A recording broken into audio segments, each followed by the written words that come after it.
कमलायतलोचन लोकपते विजयी भव वेङ्कटशैलपते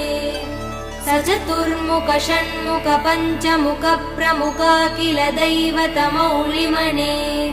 शरणागत वत्सल सारनिधे परिपालय मां वृषशैलपते अतिवेलतया तव दुर्विषहै अनुवेल कृदै प्रपराध सदैः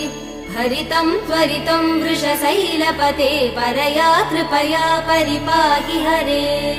अधिवेङ्कटशैलमुदारमते जनताभिमतादिकदानरतात्